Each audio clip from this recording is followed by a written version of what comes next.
Mr. Speaker, the Chief Justice and Associate Justices of the Supreme Court.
Mr. Speaker, the President's Cabinet.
Speaker, the President of the United States.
Thank you.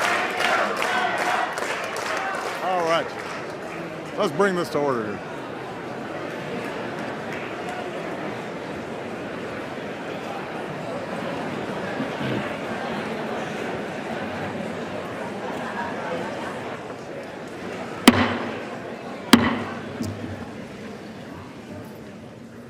Members of Congress, I have the high privilege and the distinct honor of presenting to you the President of the United States. Thank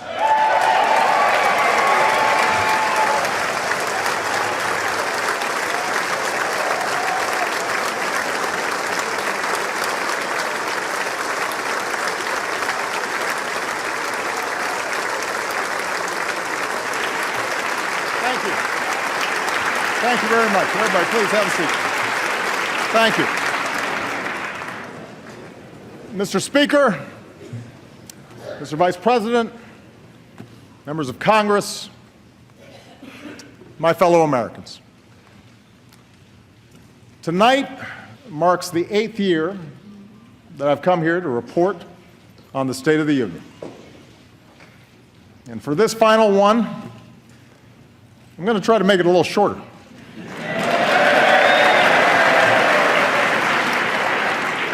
I know some of you are anxious to get back to Iowa.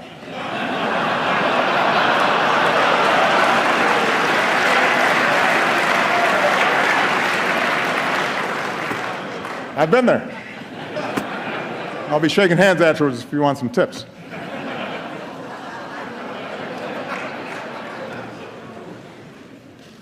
Now, I understand that because it's an election season, expectations for what we will achieve this year are low.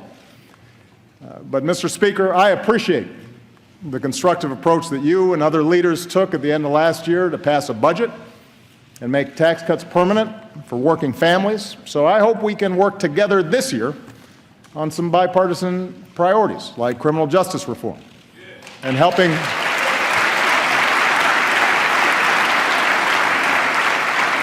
people who are battling prescription drug abuse and heroin abuse.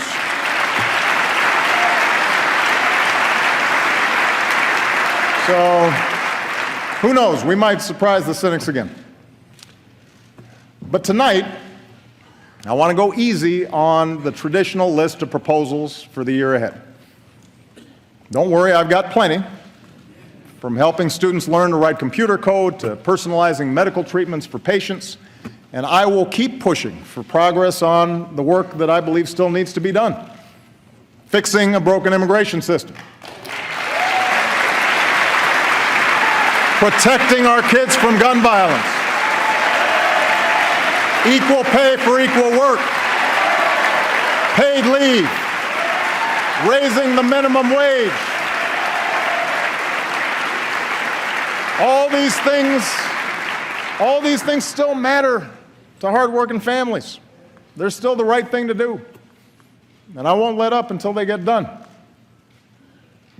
But for my final address to this chamber, I don't want to just talk about next year.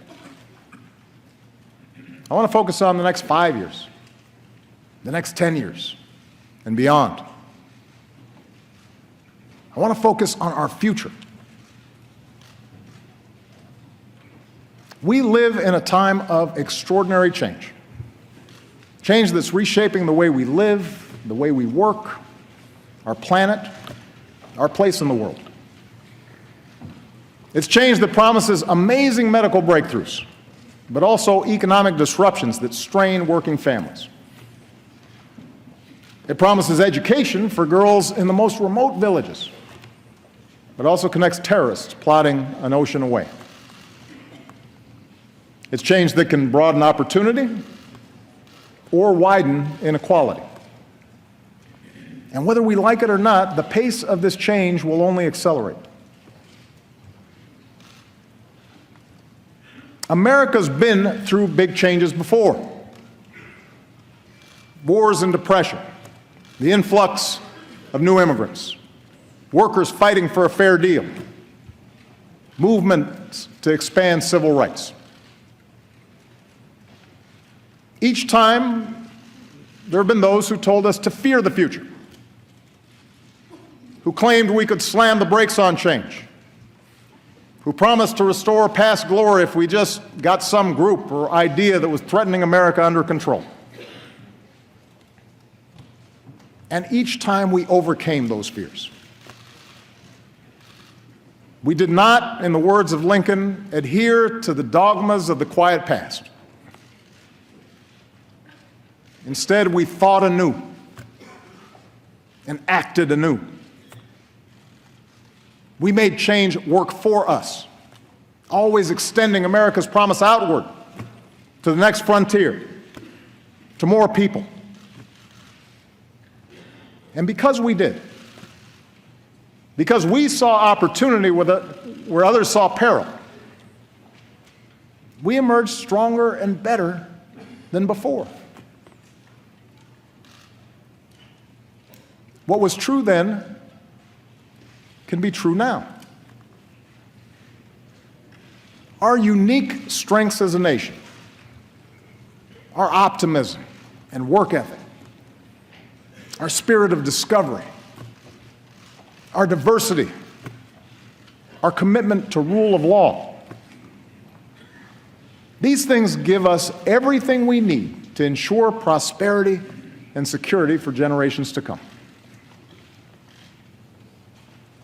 In fact, it's in that spirit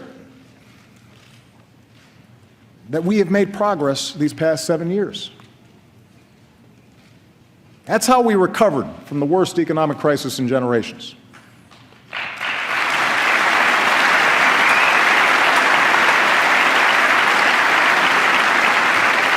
That's how we reformed our healthcare system and reinvented our energy sector.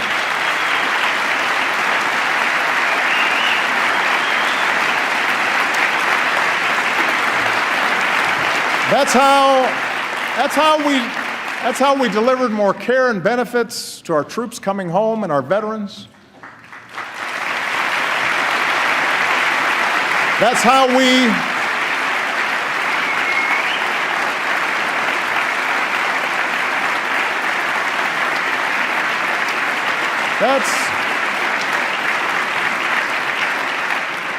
we secured the freedom in every state to marry the person we love.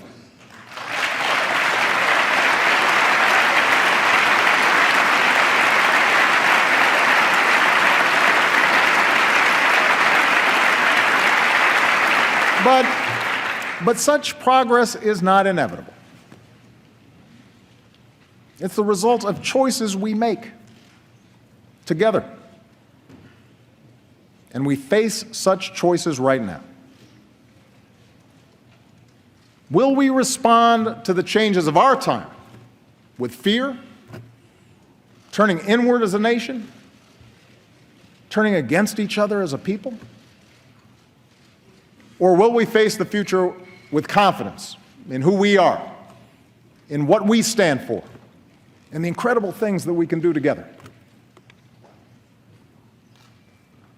So let's talk about the future. And 4 big questions that I believe we as a country have to answer, regardless of who the next president is or who controls the next Congress.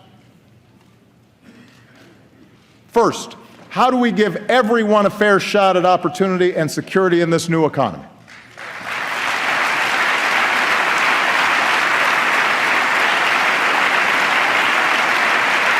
Second, how do we make technology work for us and not against us, especially when it comes to solving urgent challenges like climate change?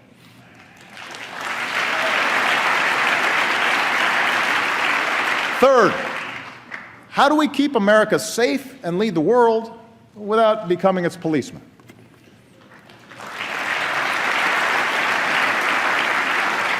And finally, how can we make our politics reflect what's best in us and not what's worst?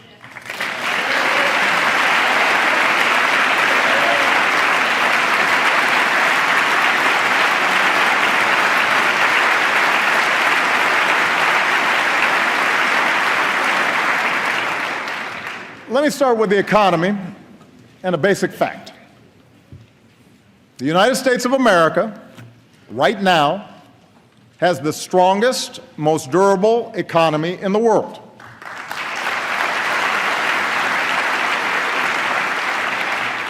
We're in the middle of the longest streak of private sector job creation in history.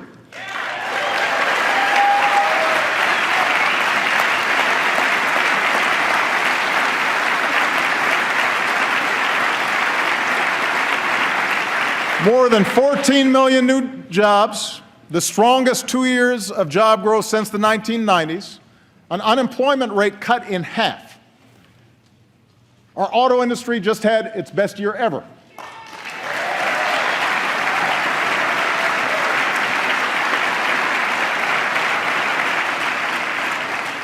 That's just part of a manufacturing surge that's created nearly 900,000 new jobs in the past 6 years. And we've done all this while cutting our deficits by almost 3/4.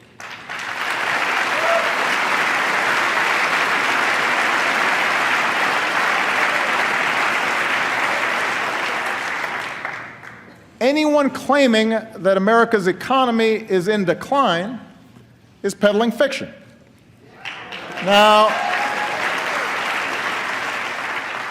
what is true, and the reason that a lot of Americans feel anxious, is that the economy has been changing in profound ways. Changes that started long before the Great Recession hit, changes that have not let up. Today, technology doesn't just replace jobs on the assembly line, but any job where work can be automated. Companies in a global economy can locate anywhere, and they face tougher competition. As a result, workers have less leverage for a raise. Companies have less loyalty to their communities.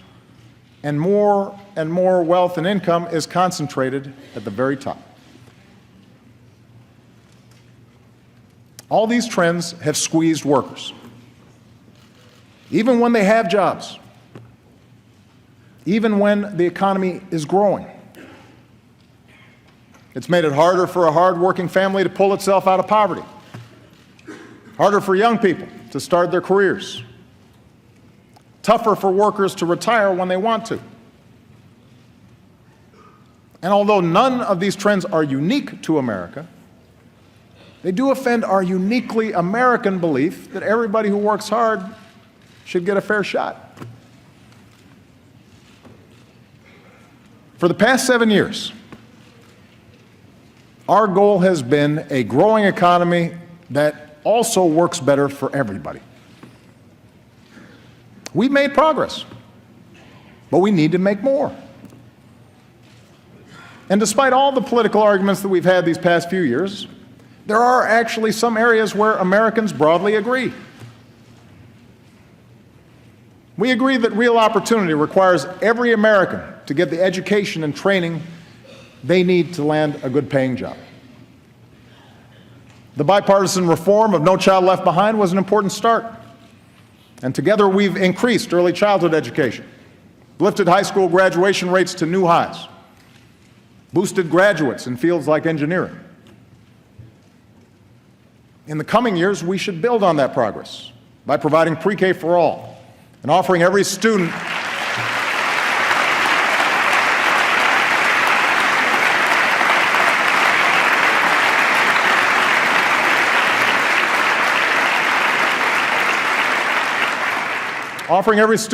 the hands-on computer science and math classes that make them job-ready on day one. We should recruit and support more great teachers for our kids.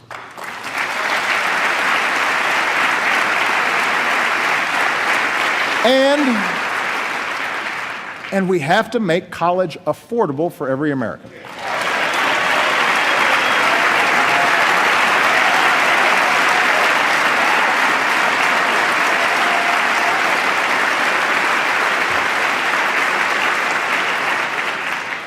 No hardworking student should be stuck in the red. We've already reduced student loan payments to 10% of a borrower's income, and that's good. But now we've actually got to cut the cost of college.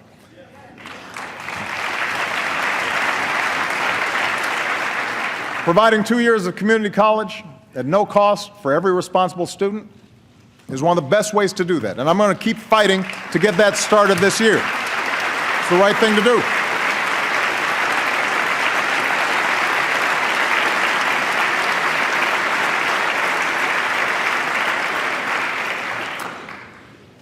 But a great education isn't all we need in this new economy. We also need benefits and protections that provide a basic measure of security.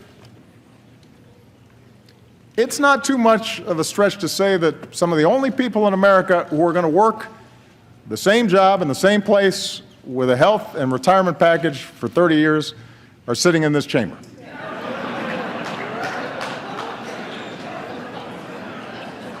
For everyone else, especially folks in their 40s and 50s, saving for retirement or bouncing back from job loss has gotten a lot tougher. Americans understand that at some point in their careers, in this new economy, they may have to retool, they may have to retrain, but they shouldn't lose what they've already worked so hard to build in the process. That's why Social Security and Medicare are more important than ever. We shouldn't weaken them, we should strengthen them.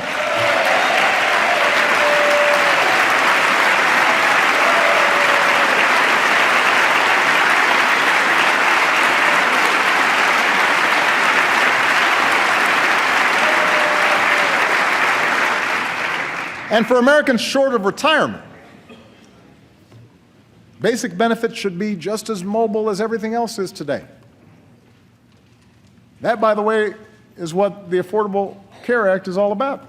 It's about filling the gaps in employer-based care so that when you lose a job, or you go back to school, or you strike out and launch that new business, you'll still have coverage. Nearly 18 million people have gained coverage so far. And in the process,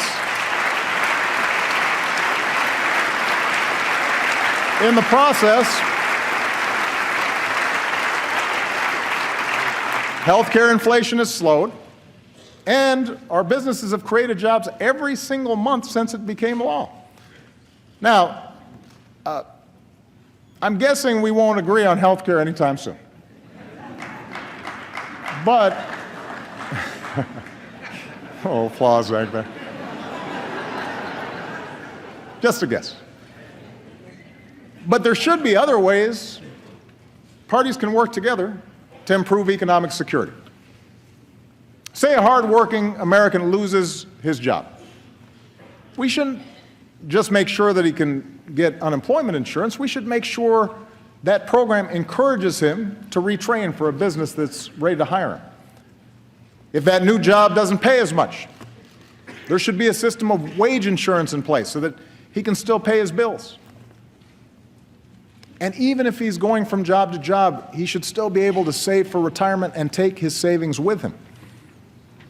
That's the way we make the new economy work better for everybody. I also know Speaker Ryan has talked about his interest in tackling poverty. America is about giving everybody willing to work a chance, a hand up. And I'd welcome a serious discussion about strategies we can all support, like expanding tax cuts for low-income workers who don't have children.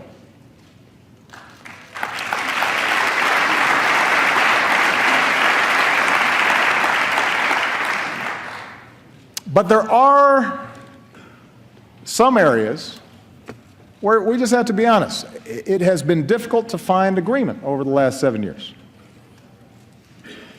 And a lot of them fall under the category of what role the government should play in making sure the system's not rigged in favor of the wealthiest and biggest corporations. And it's an honest disagreement. And the American people have a choice to make. I believe a thriving private sector is the lifeblood of our economy.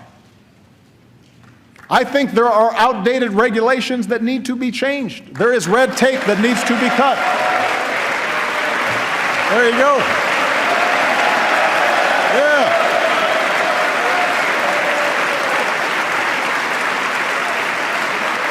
See?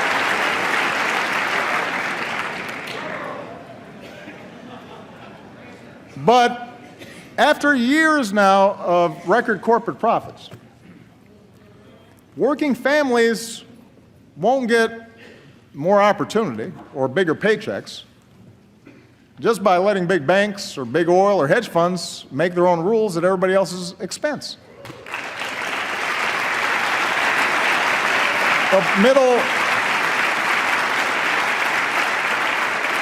Middle-class families are not going to feel more secure because we allowed a tax on collective bargaining to go unanswered. Food stamp recipients did not cause the financial crisis. Recklessness on Wall Street did.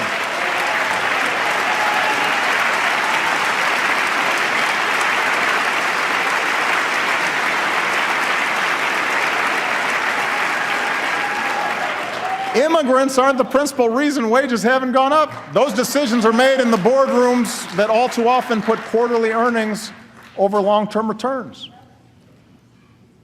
It's sure not the average family watching tonight that avoids paying taxes through offshore accounts. The point is, I believe that in this new economy, workers and startups and small businesses need more of a voice, not less. The rules should work for them. And I'm not alone in this.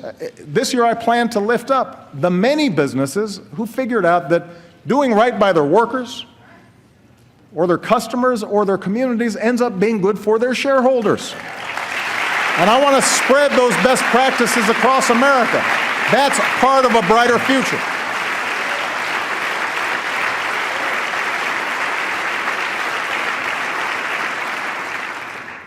In fact, it turns out many of our best corporate citizens are also our most creative. And this brings me to the second big question we as a country have to answer. How do we reignite that spirit of innovation to meet our biggest challenges? 60 years ago, when the Russians beat us into space, we didn't deny Sputnik was up there. We didn't argue about the science or shrink our research and development budget. We built a space program almost overnight, and 12 years later, we were walking on the moon.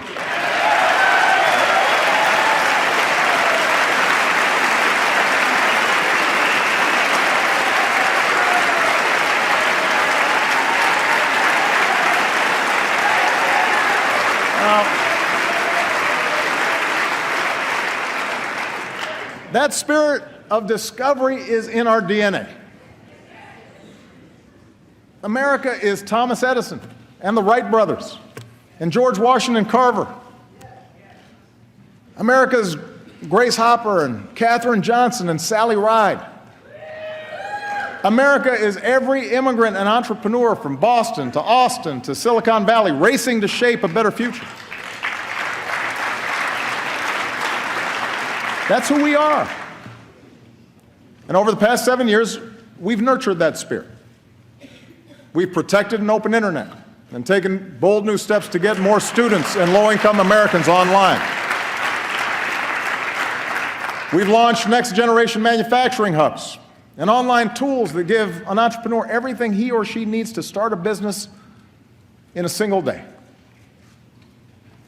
But we can do so much more. You know, last year, Vice President Biden said that with a new moonshot, America can cure cancer. Last month, he worked with this Congress to give scientists at the National Institutes of Health the strongest resources that they've had in over a decade. Well,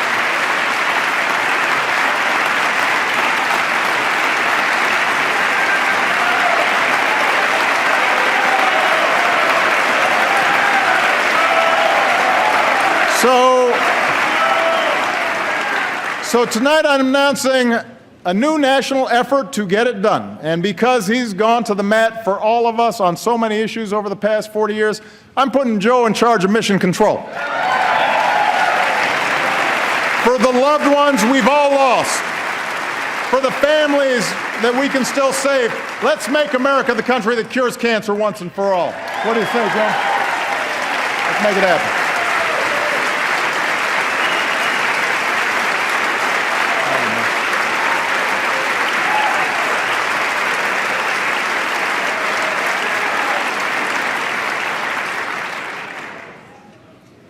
Now, medical research is critical.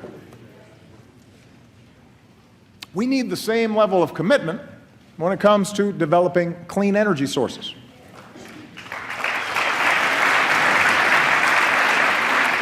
Look, if anybody still wants to dispute the science around climate change, have at it. You will be pretty lonely because you'll be debating our military, most of America's business leaders, the majority of the American people, almost the entire scientific community, and 200 nations around the world who agree it's a problem and intend to solve it. But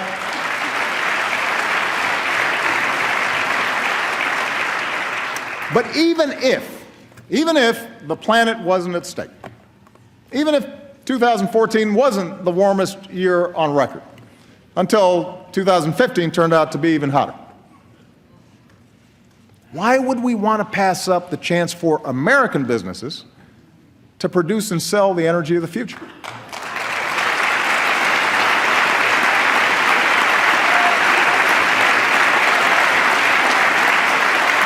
Listen, 7 years ago, we made the single biggest investment in clean energy in our history. Here are the results. In fields from Iowa to Texas, wind power is now cheaper than dirtier conventional power. On rooftops from Arizona to New York, solar is saving Americans tens of millions of dollars a year on their energy bills and employs more Americans than coal in jobs that pay better than average. We're taking steps to give homeowners the freedom to generate and store their own energy, something, by the way, that environmentalists and Tea Partiers have teamed up to support. And meanwhile, we've cut our imports of foreign oil by nearly 60% and cut carbon pollution more than any other country on earth.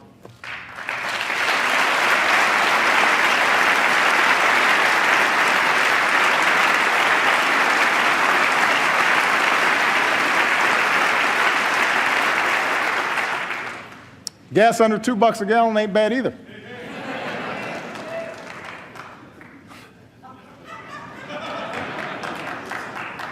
Now we've got to accelerate the transition away from old, dirtier energy sources. Rather than subsidize the past, we should invest in the future, especially in communities that rely on fossil fuels. We do them no favor when we don't show them where the trends are going. And that's why I'm going to push to change the way we manage our oil and coal resources so that they better reflect the cost they impose on taxpayers and our planet. And that way we put money back into those communities and put tens of thousands of Americans to work building a 21st century transportation system.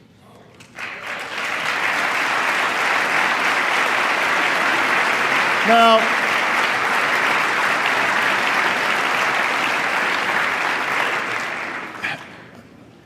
none of this is going to happen overnight. And yes, there are plenty of entrenched interests who want to protect the status quo.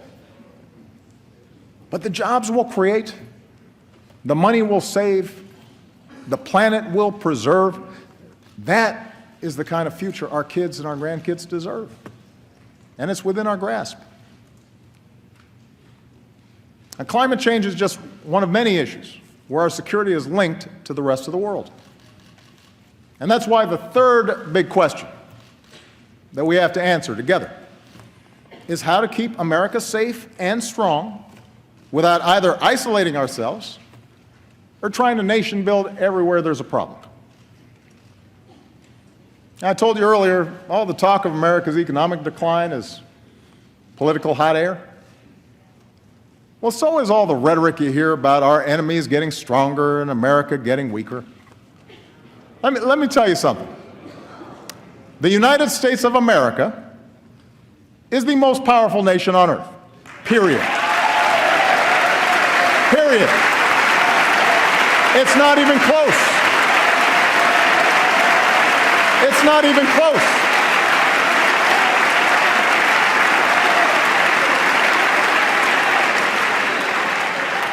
It's not even close.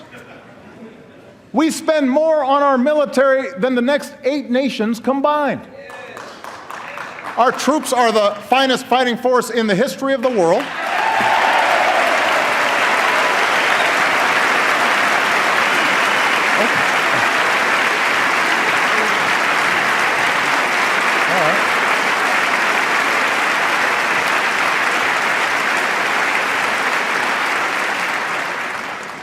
No nation attacks us directly or our allies because they know that's the path to ruin.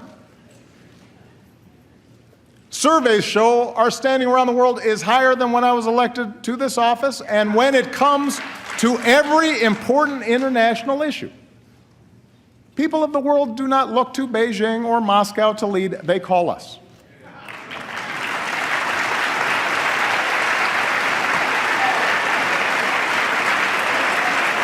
So,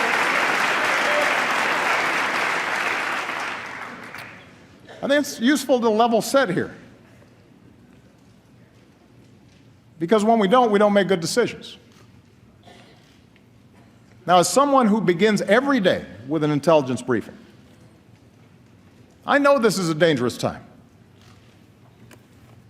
But that's not primarily because of some looming superpower out there, and it's certainly not because of diminished American strength. In today's world, we're threatened less by evil empires and more by failing states.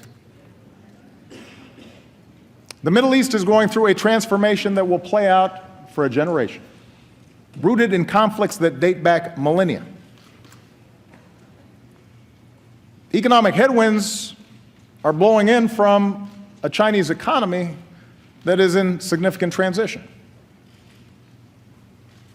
Even as their economy severely contracts, Russia is pouring resources in to prop up Ukraine and Syria, client states that they saw slipping away from their orbit. And the international system we built after World War II is now struggling to keep pace with this new reality. It's up to us, the United States of America, to help remake that system. And to do that well, it means that we've got to set priorities. Priority number one is protecting the American people and going after terrorist networks.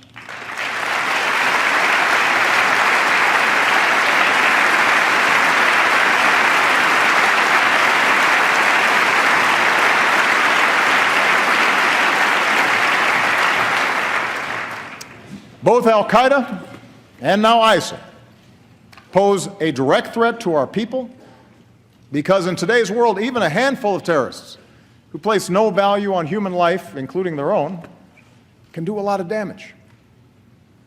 They use the internet to poison the minds of individuals inside our country. Their actions undermine and destabilize our allies. We have to take them out. But as we focus on destroying ISIL, over-the-top claims that this is World War III just play into their hands.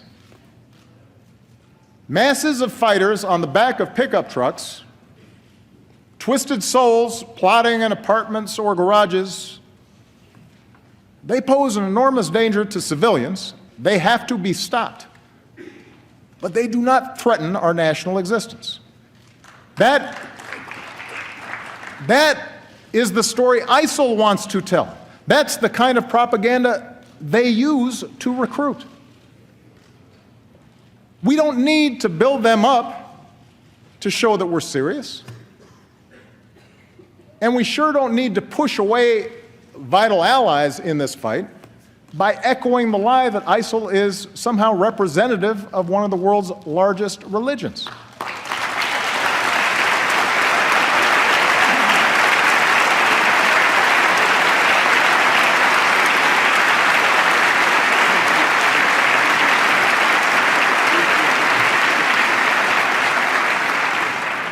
We just need to call them what they are, killers and fanatics who have to be rooted out, hunted down, and destroyed.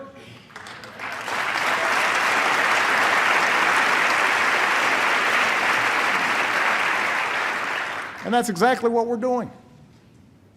For more than a year, America has led a coalition of more than 60 countries to cut off ISIL's financing, disrupt their plots, stop the flow of terrorist fighters, and stamp out their vicious ideology.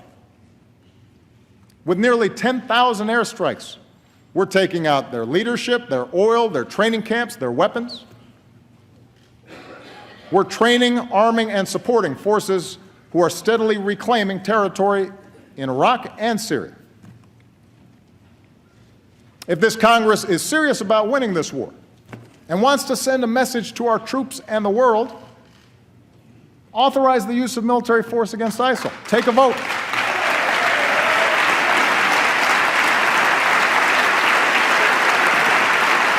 Take a vote.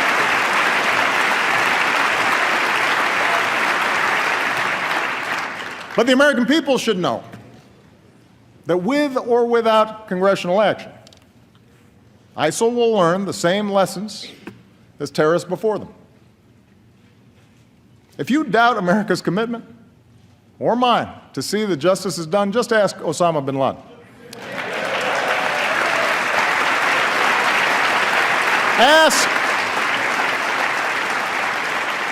Ask the leader of al-Qaeda in Yemen, who was taken out last year, or the perpetrator of the Benghazi attacks, who sits in a prison cell. When you come after Americans, we go after you. And it may take time, but we have long memories, and our reach has no limits.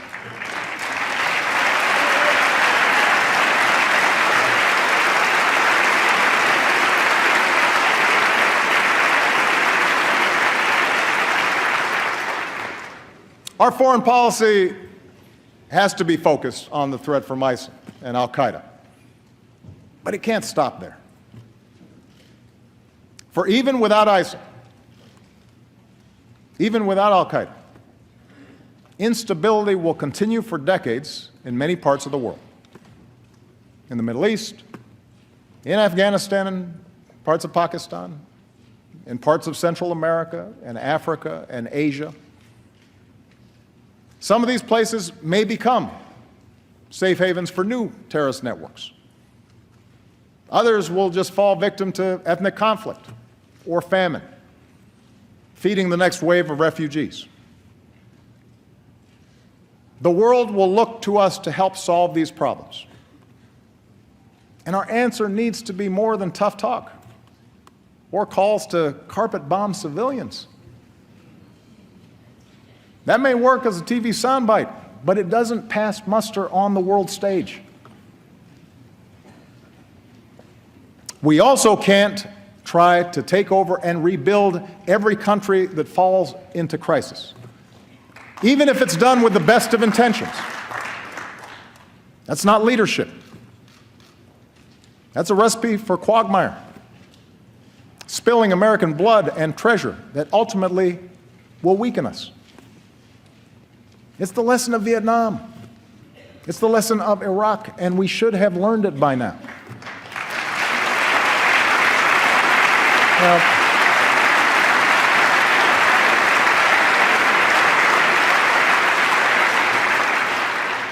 Fortunately, there is a smarter approach, a patient and disciplined strategy that uses every element of our national power.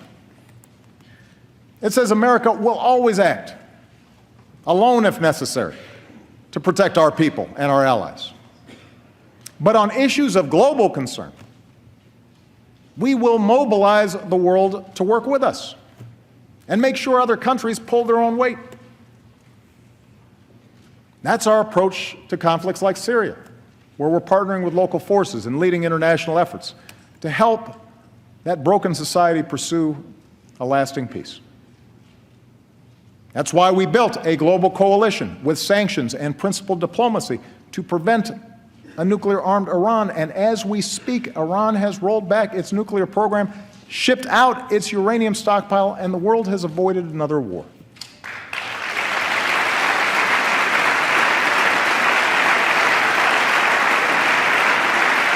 That's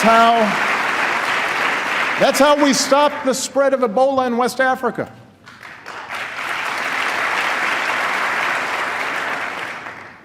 Our military, our doctors, our development workers, they were heroic. They set up the platform that then allowed other countries to join in behind us and stamp out that epidemic. Hundreds of thousands, maybe a couple million lives were saved. That's how we forged a Trans-Pacific Partnership to open markets and protect workers and the environment and advance American leadership in Asia. It cuts 18,000 taxes on products made in America, which will then support more good jobs here in America. With TPP, China does not set the rules in that region, we do. You want to show our strength in this new century? Approve this agreement. Give us the tools to enforce it. It's the right thing to do.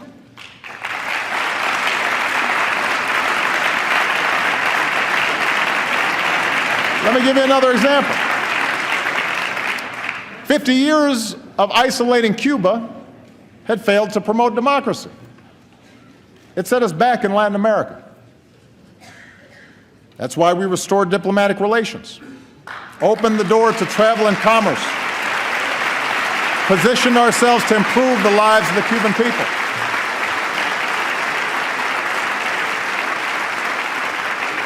So if you want to consolidate our leadership and credibility in the hemisphere, recognize that the Cold War is over. Lift the embargo.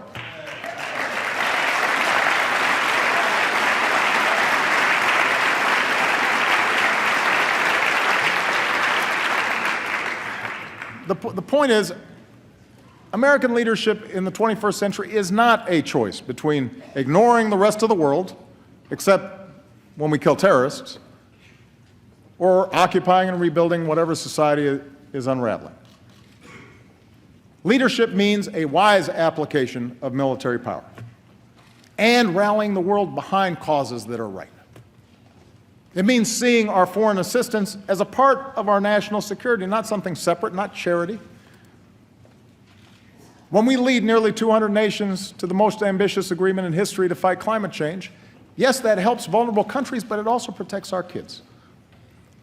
When we help Ukraine defend its democracy, or Colombia resolve a decades-long war, that strengthens the international order we depend on.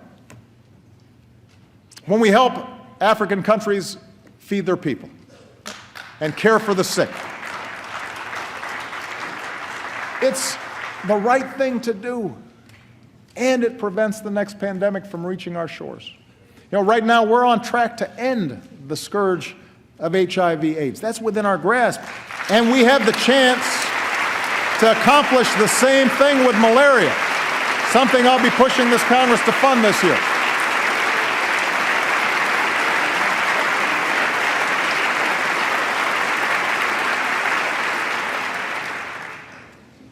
That's American strength. That's American leadership. And that kind of leadership depends on the power of our example. That's why I will keep working to shut down the prison at Guantanamo. It is expensive, it is unnecessary, and it only serves as a recruitment brochure for our enemies. There's a better way. And that's why we need to reject any politics that targets people because of race or religion. Let me just say this.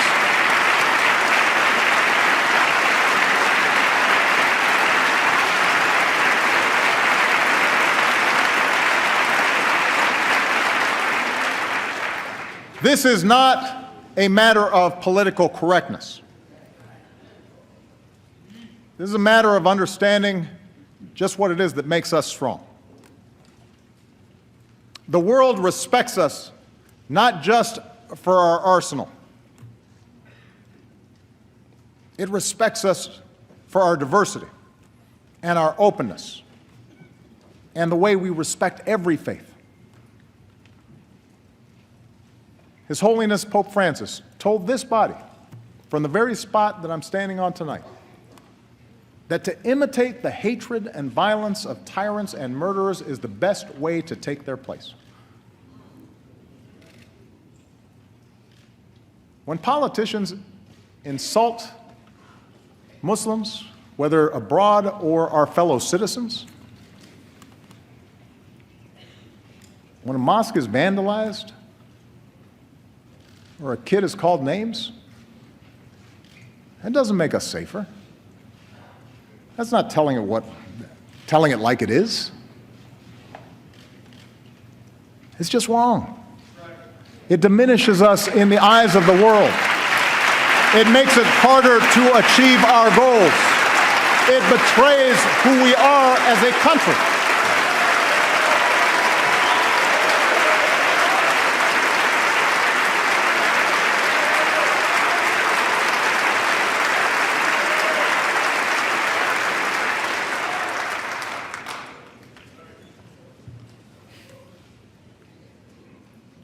We the people Our Constitution begins with those three simple words. Words we've come to recognize mean all of the people, not just some. Words that insist we rise and fall together. That's how we might perfect our union. And that brings me to the fourth and maybe most important thing that I want to say tonight. The future we want,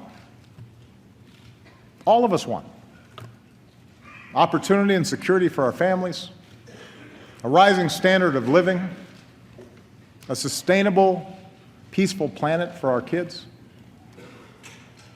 All that is within our reach. But it will only happen if we work together. It will only happen if we can have rational, constructive debates. It will only happen if we fix our politics. A better politics doesn't mean we have to agree on everything. This is a big country. Different regions, different attitudes, different interests. That's one of our strengths, too.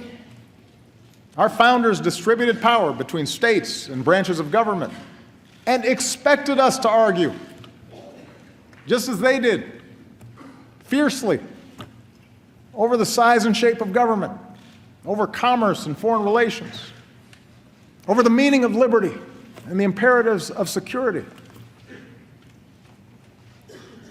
But democracy does require basic bonds of trust between its citizens. It doesn't work if we think the people who disagree with us are all motivated by malice. It doesn't work if we think that our political opponents are unpatriotic or are trying to weaken America. Democracy grinds to a halt without a willingness to compromise, or when even basic facts are contested, or when we listen only to those who agree with us. Our public life withers when only the most extreme voices get all the attention. And most of all, democracy breaks down when the average person feels their voice doesn't matter, that the system is rigged in favor of the rich or the powerful or some special interest. Too many Americans feel that way right now.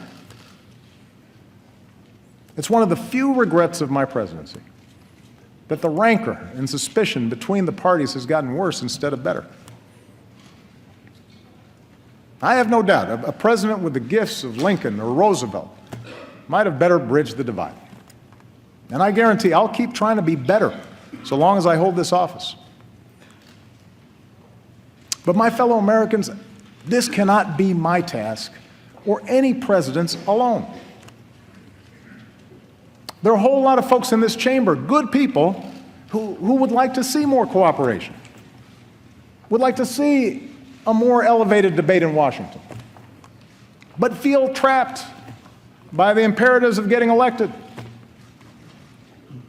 by the noise coming out of your base.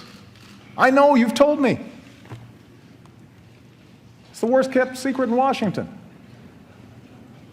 And a lot of you aren't enjoying being trapped in that kind of rancor. But that means if we want a better politics, and I'm addressing the American people now, if we want a better politics, it's not enough just to change a congressman or change a senator or even change a president. We have to change the system to reflect our better selves.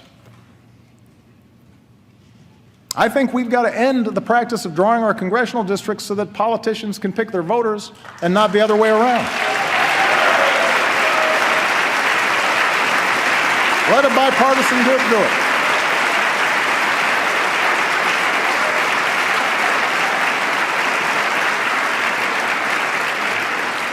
I believe we've got to reduce the influence of money in our politics so that a handful of families or hidden interests can't bankroll our elections.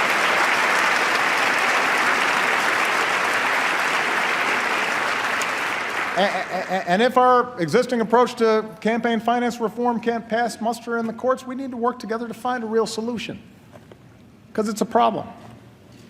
And most of you don't like raising money. I know. I've done it. We've got to make it easier to vote, not harder. We need to modernize it for the way we live now.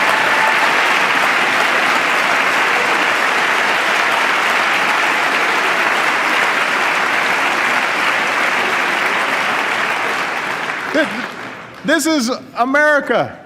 We want to make it easier for people to participate. And over the course of this year, I intend to travel the country to push for reforms that do just that.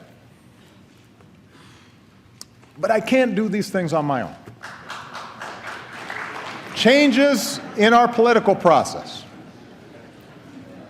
in not just who gets elected, but how they get elected, that will only happen when the American people demand it. It depends on you.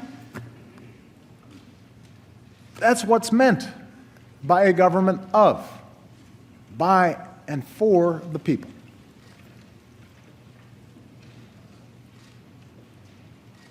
What I'm suggesting is hard.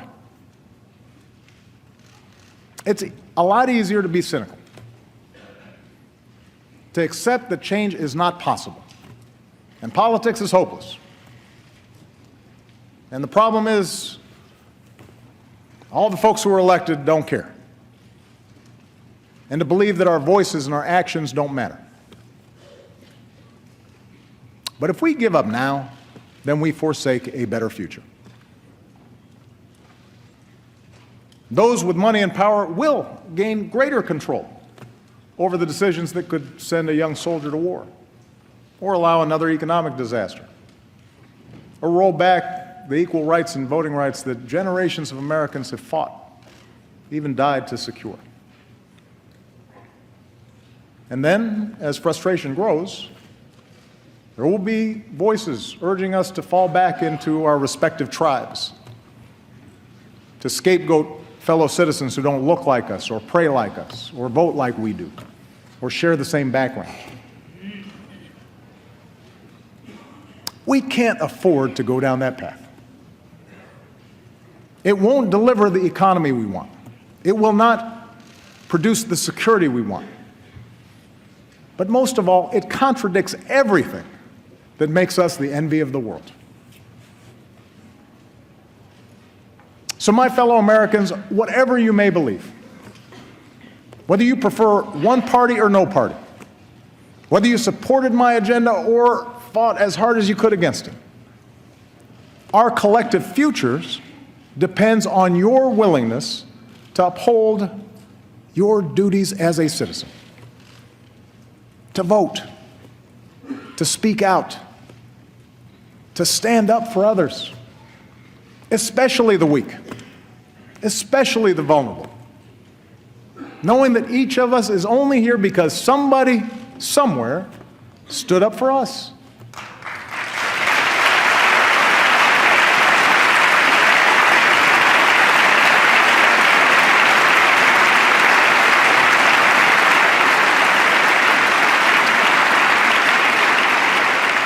We need every American to stay active in our public life, and not just during election time, so that our public life reflects the goodness and the decency that I see in the American people every single day. It is not easy. Our brand of democracy is hard.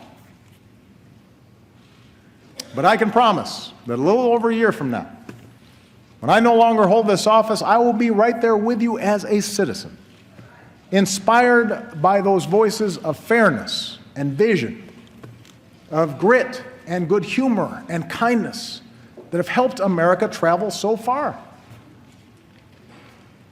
Voices that help us see ourselves not first and foremost as black or white or Asian or Latino, not as gay or straight, immigrant or native born, not Democrat or Republican, but as Americans first, bound by a common creed, Voices Dr. King believed would have the final word. Voices of unarmed truth and unconditional love. And they're out there, those voices. They don't get a lot of attention. They don't seek a lot of fanfare. But they're busy doing the work this country needs doing. I see them everywhere I travel in this incredible country of ours. I see you, the American people. And in your daily acts of citizenship, I see our future unfolding. I see it in the worker on the assembly line who clocked extra shifts to keep his company open, and the boss who pays him higher wages instead of laying him off. I see it in the dreamer who stays up late at night to finish her science project, and the teacher who comes in early, maybe with some extra supplies that she bought because she knows that that young girl might someday cure a disease.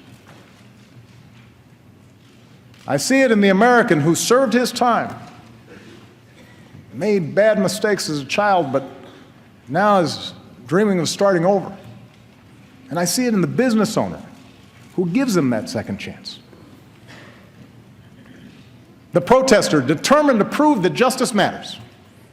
And the young cop walking the beat, treating everybody with respect, doing the brave, quiet work of keeping us safe.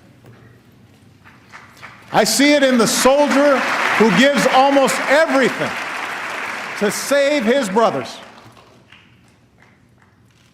The nurse who tends to him till he can run a marathon.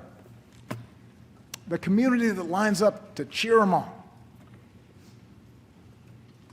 It's the son who finds the courage to come out as who he is. And the father whose love for that son overrides everything he's been taught. I see it in the elderly woman who will wait in line to cast her vote as long as she has to. The new citizen who casts his vote for the first time. The volunteers at the polls who believe every vote should count. Because each of them, in different ways, know how much that precious right is worth. That's the America I know. That's the country we love. Clear-eyed, big-hearted, undaunted by challenge, optimistic that unarmed truth and unconditional love will have the final word. That's what makes me so hopeful about our future. I believe in change because I believe in you, the American people. And that's why I stand here as confident as I have ever been that the state of our union is strong. Thank you. God bless you. God bless the United States of America. Thank you.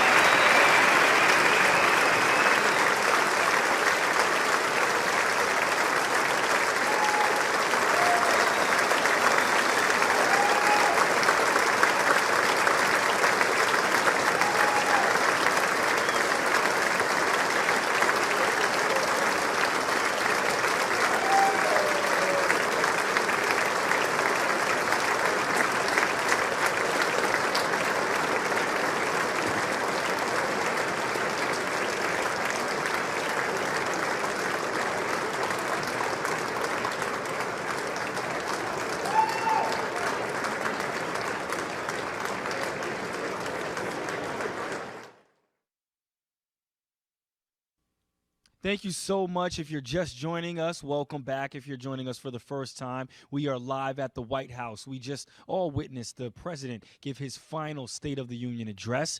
And what we're going to do right now is we're going to go back a couple of minutes to before the speech. We're going to take a look at Vice President Joe Biden and his opening remarks. And then we're going to take one more look at the State of the Union address. Thank you so much for tuning in. And once again, use the hashtag SOUT all night long.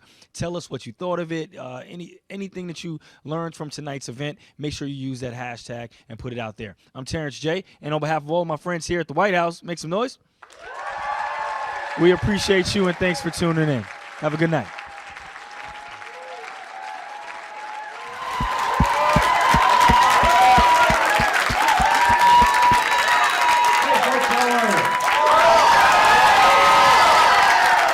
My name is Joe Biden. I'm Joe Biden's husband. And I need a new suit. I need a new suit. Hey, I came by to just say thank you. Please sit down. I came by to say thank you. And I mean this sincerely. You and all those folks you are watching are the reason why we've made it. You know, I was asked today by the national press what it's like. It's the 8th and final State of the Union the President's going to be delivering. And I remember the first one. America was on its knees, literally on its knees. And everyone was wondering, not figuratively, literally, was America going to fall off the cliff? Or we're going to move from the greatest recession in American history into a depression?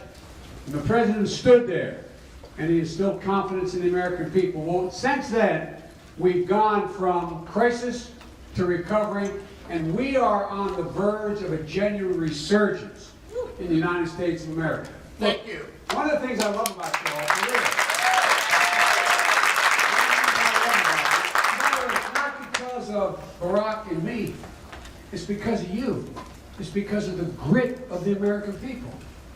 Some of you heard me say before, it's never been a good bet to bet against America and the American people.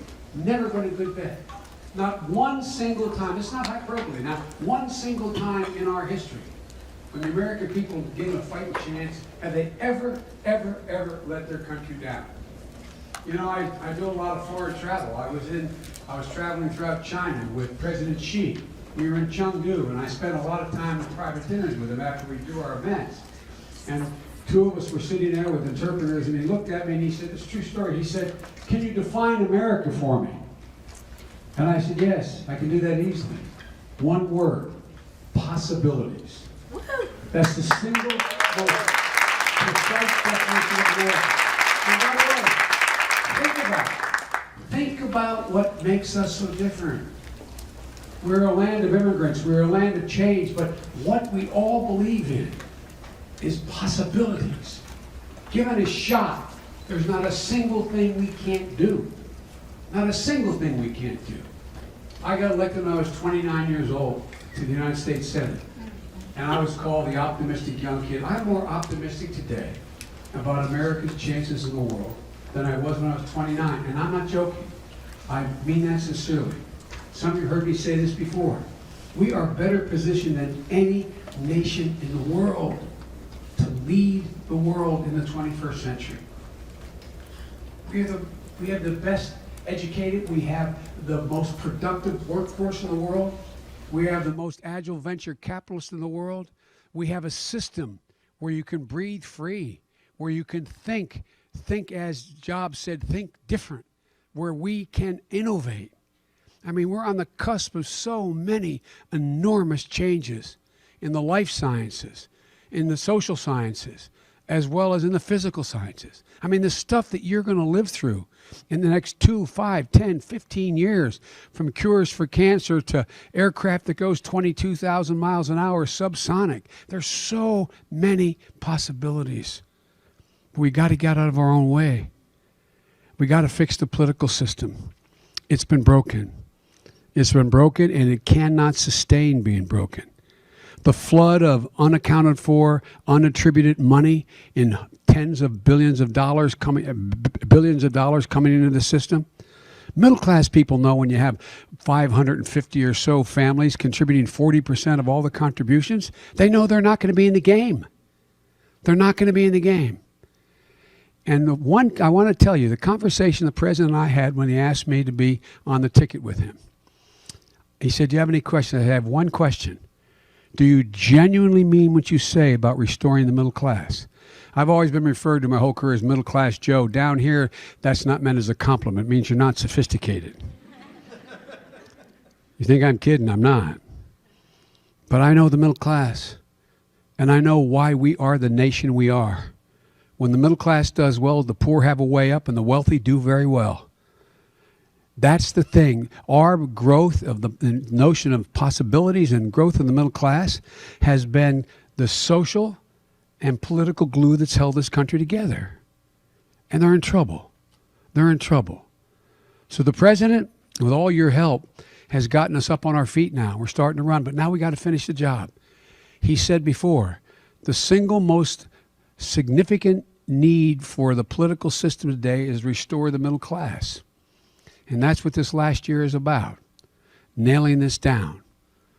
And part of it is getting big money out of politics.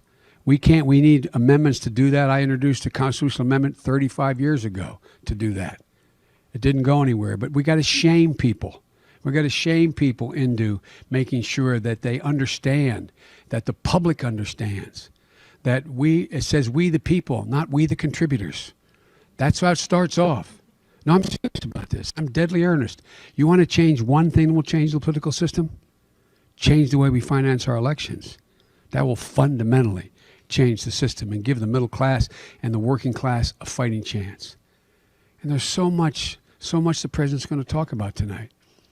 He's going to talk about the reasons why we should think about this. Why do we have presidential candidates out there, another team, talking about America being on the balls of its heels, America being down? We remain the most respected country in the world. We continue to lead the world. There's problems, they're real. And some of them are going to take time, but most of them are exaggerated. We got a lot of work to do. So what the president's going to talk about tonight is how we do that work, how we can do that work. We plan on finishing. We plan on finishing strong. And when we finish, we want to make sure that we own the finish line. We, the United States of America, once again owns the finish line. Because when we do well, the rest of the world does much better. When we do well, the rest of the world does much better. And let me just say that I can't tell you how much I appreciate you, the way you've treated my guy. I mean this sincerely. This guy has more character in his little finger than most people I know have in their whole body. I've been here for 8 presidents, a lot of good men. A lot of good men.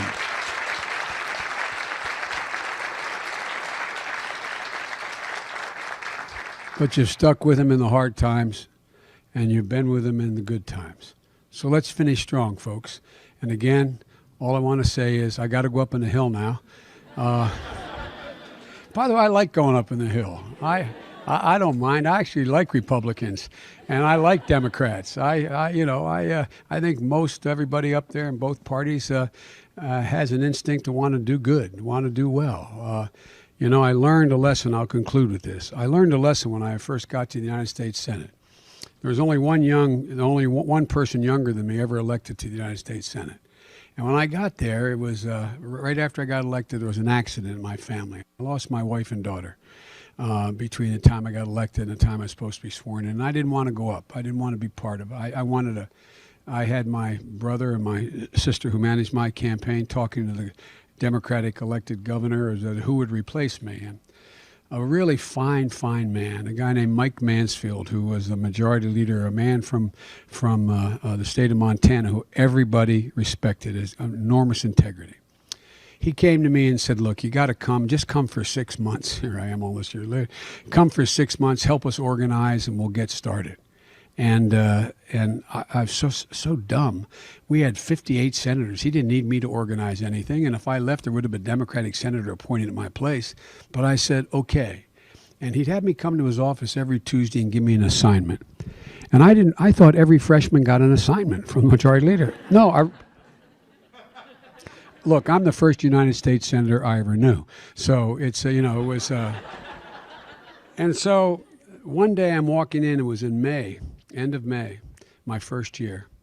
And I walked on the floor, and a very conservative senator elected the same year I was, Jesse Helms from North Carolina, was excoriating Senator Bob Dole and Ted Kennedy for proposing the precursor to the Americans with Disabilities Act.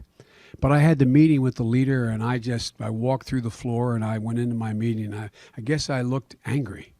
And he sat there, he said, what's the matter? He spoke in clipped tones. He said, what's the matter, Joe?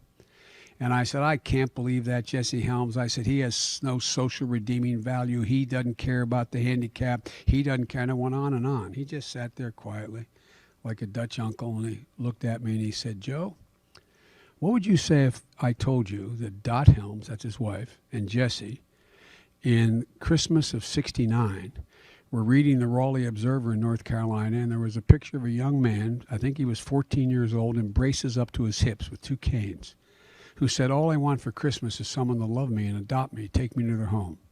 He said, what would you say if I told you they adopted that young man as their own? I said, I'd feel like a jerk. He said, well, they did. He said, Joe, let me tell you what I've learned. It's always appropriate to question another man or woman's judgment. It's never appropriate to question their motive because you don't know their motive. You may think you know their motive. What's happened today is we've gone from questioning each other's judgment where you can always end up resolving something. You can always get to a resolution. But if I say you're in the pocket of an interest group or you're not honest or you're this, it's awful hard to get to go. Ladies and gentlemen, we're the most heterogeneous democracy in the world. We need to arrive at consensus. Consensus requires compromise. Compromise is almost impossible to reach when we make it a pitched war. We make it based upon our assessment of the other guy's motive. That's what I'm counting on all of you to change. Change the tenor. Change the tone. America cannot reach its potential unless we can reach a consensus. A consensus. That's what I personally, presumptuous me to do this, is counting on all of you to do. Argue the facts. Challenge the suppositions others make. But make it on the merits. Because this country is so ready to get up and move. We are so, I can't tell you how confident I am about the possibilities. Remember, it's all about possibilities. It's stamped in the DNA of every naturalized and native-born American. We can do anything, and I believe we can. Thank you very much for all you do.